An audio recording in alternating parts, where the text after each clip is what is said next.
प्रेम से बोलिए बागेश्वर धाम सरकार की जय। सन्यासी बाबा की जय।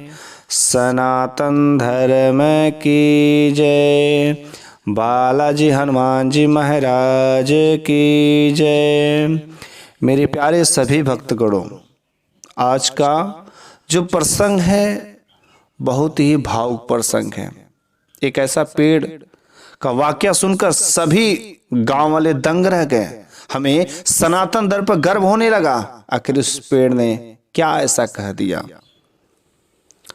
एक बार की बात है कि एक जंगल में एक पेड़ रहता था। पेड़ मोटा सा पेड़, और उस पेड़ के लोग पूजा करते थे। वहीं पर चारों लोग इधर से बैठे रहते थे, उस पेड़ का भजन करते लोग। वहीं पर हमेशा लोग बैठे रहते थे।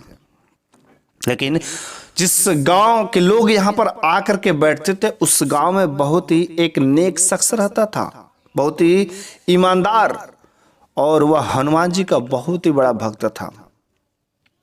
वह जब इस वाकया को देखता था कि लोग उस पेड़ के पास जाकर के बैठ के पूजा करते हैं, वहीं पर सब कुछ करते हैं, तो वह इसे अच्छा नहीं लगता था। वह कहता था कि लोग मंदिरों में आकर के पूजा करें।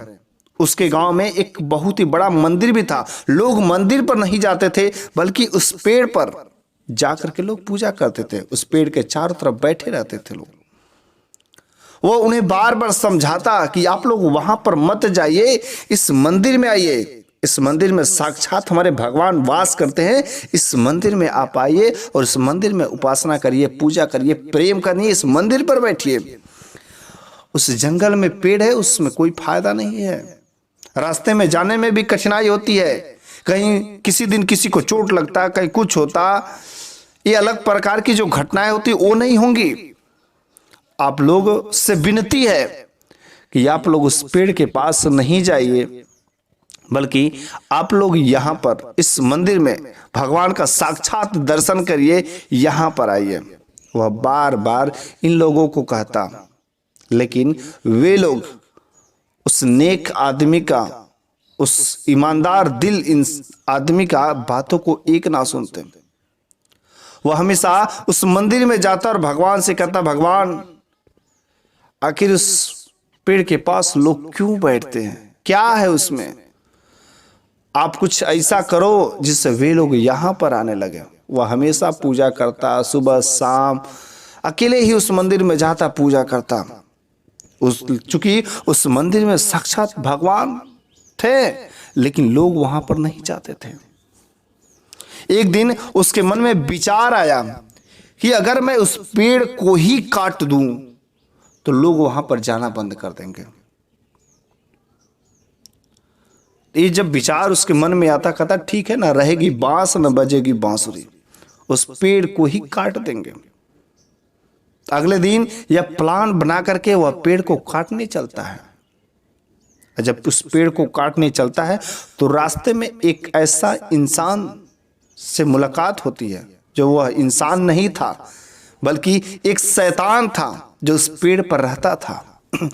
उस पेड़ पर रहने वाले शैतान को पता चला कि इस नेक दिल का इंसान जो है वो भी भगवान का परम भक्त है। अगर वो इस पेड़ को काट देगा तो लोग मेरी पूजा नहीं करेंगे, लोग मेरे को मानेंगे नहीं। उस पेड़ पर रहने वाला शैतान था जो अपनी पूजा करवाता था। वह इसको जैसे ही पता चला कि वह इस पेड़ को काटने के लिए आ रहा है, तो वह किसी न किसी तरीका से उसको रोकने का कोशिश किया। चूंकि वह भगवान का बहुत ही बड़ा भक्त था और वह टांगी लेकर के, अपना हथियार लेकर के वह चला पेड़ को काटने। रास्ते में वह जो शैतान एक इंसान के बेस में आकर के उसको रोकने चला। वो कहता, भाई तुम कहाँ जा रहे हो? कहता कि मैं उस पेड़ को काटने जा रहा हूं जहां पर लोग झूठ में बैठ करके उसकी पूजा करते हैं, क्योंकि उसमें भगवान नहीं है। वह इंसान के वेश में आया हुआ शख्स बोलता है कि कौन कहता उसमें भगवान नहीं है? तुम झूठ में उस पेड़ को मत काटो, वहां पर लोग बैठते हैं, भक्ति करते हैं, ये तुम गलत काम कर रहे हो। कहता नहीं, मैं काटूंगा। लोग मंदिरों में नहीं जा रहे बल्कि उस पेड़ पर झूठ में पूजा कर रहे हैं। वह कहता है कि नहीं, मैं जाऊंगा, मैं उस पेड़ को काटूंगा। उसके बाद से उन दोनों में लड़ाई होने लगती, झगड़ा होने लगती है। जैसे ही लड़ाई झगड़ा जबरदस्त होती है तो जो नेक दिल का इंसान था उस शैतान के एक ही बार में पटक देता और उसके सीने पे बैठ जाता है।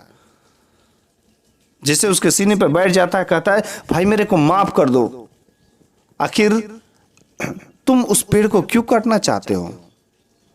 कहता है ठीक है तुम उस पेड़ को काट देना, लेकिन उससे पहले मेरी कुछ राय है, सुन लो। कहता है आखिर क्या राय है?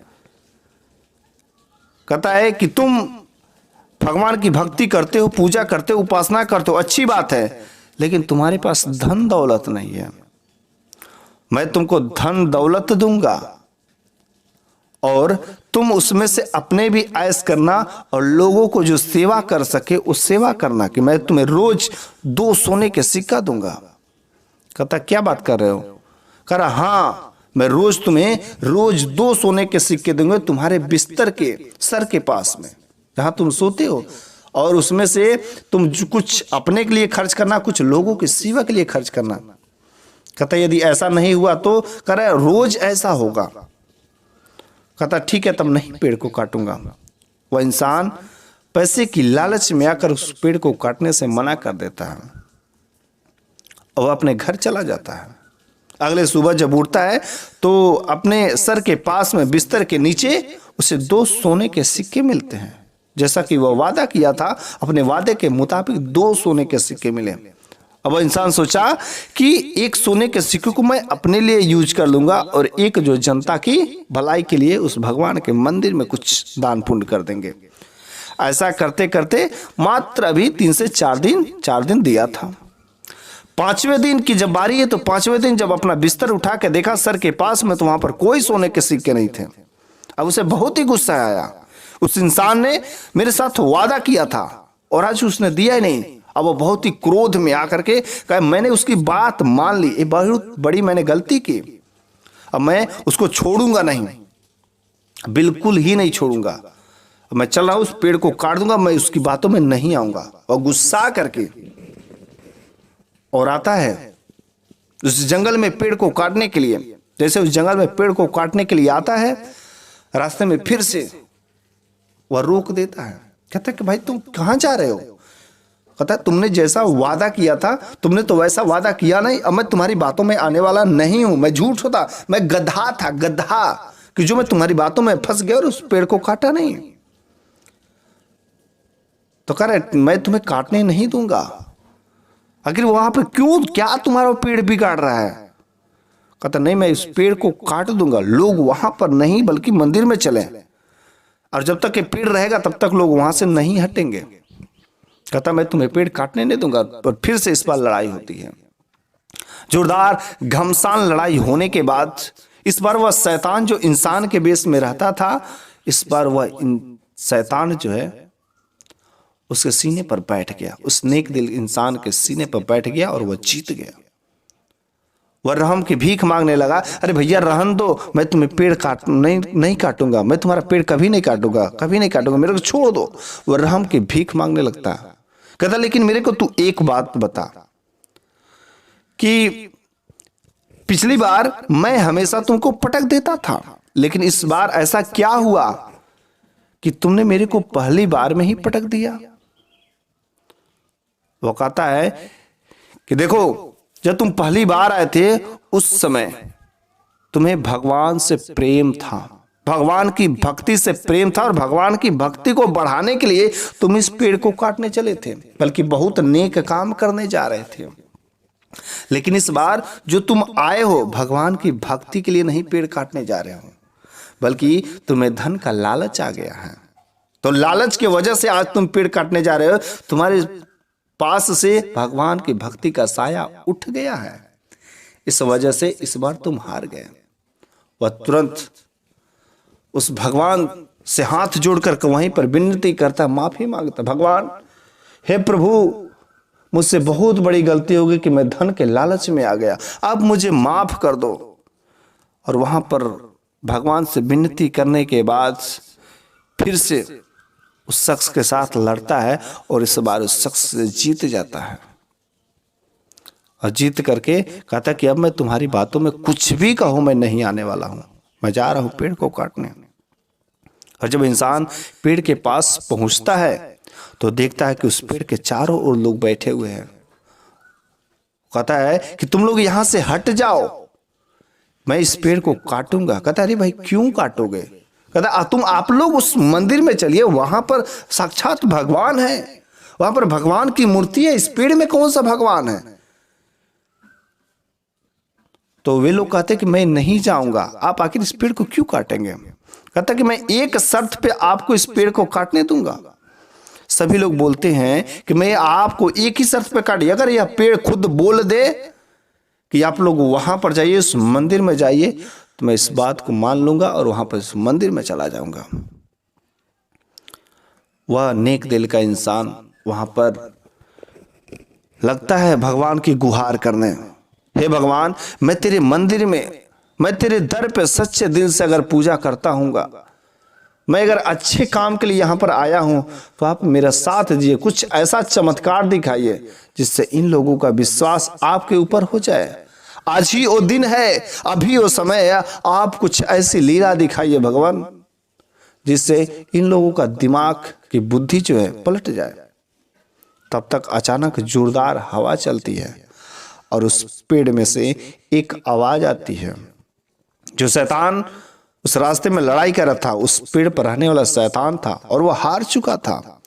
वह शैतान पेड़ में से बोलता है, कहता है जो भी जितने भी लोग यहाँ पर एकत्रित हुए हैं, मैं आप सभी लोगों से कहता हूँ, यह जो इंसान कह रहा है सही बात है, क्योंकि मैं लालचवश मैं अपनी पूजा आप लोगों से करवाता रहा, आप लोग मुझे माफ कर दीजिए।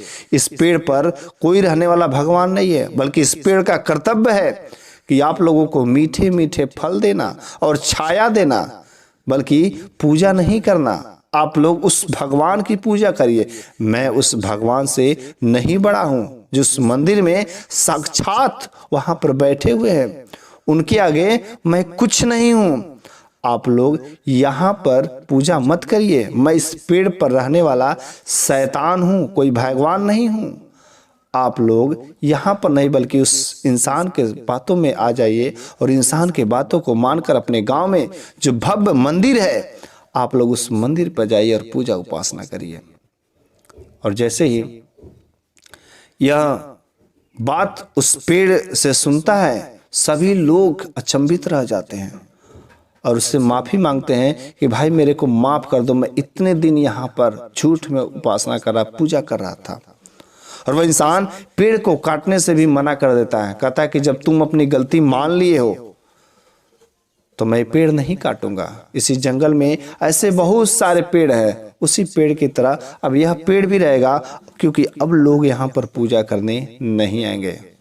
वह शैतान कहता बहुत बहुत धन्यवाद, मैं इस पेड़ पर रहने वाला हूँ, लेकिन अब मैं किसी को किसी प्रकार का कोई हानि क्षति भी नहीं पहुँचाऊंगा कि अगर लोग यहाँ पर नहीं आते हैं तो मैं क्षति पहुँचाऊंगा। और वह पेड़ को नहीं काटता है। और अगले दिन से उस गांव में उस मंदिर पर भीड़ लगने लगती है और सभी लोग उस मंदिर पर जाकर के पूजा अर्चना भक्ति सब कुछ, और वह मंदिर फिर से खूब घुनाघार खूब अच्छे से चर्चित होने लगता है और वहाँ पर संतों की भक्तों की भीड़ लगने लगती है। तो प्रेम से बोलिए बागेश्वर धाम सरकार की जय जय। मेरे प्यारे सभी भक्तगणों, यदि मेरे द्वारा जो कुछ भी एक कहानियां कही जा रही है, यदि आप लोगों को अच्छा लग रहा हो तो प्लीज इस वीडियो को अधिक से अधिक लोगों के पास भेजिएगा, ताकि हमारे सनातन धर्म में यदि कोई भी विरोधी हो तो उसकी काया पलट सके। जय जय राम, जय सिया राम।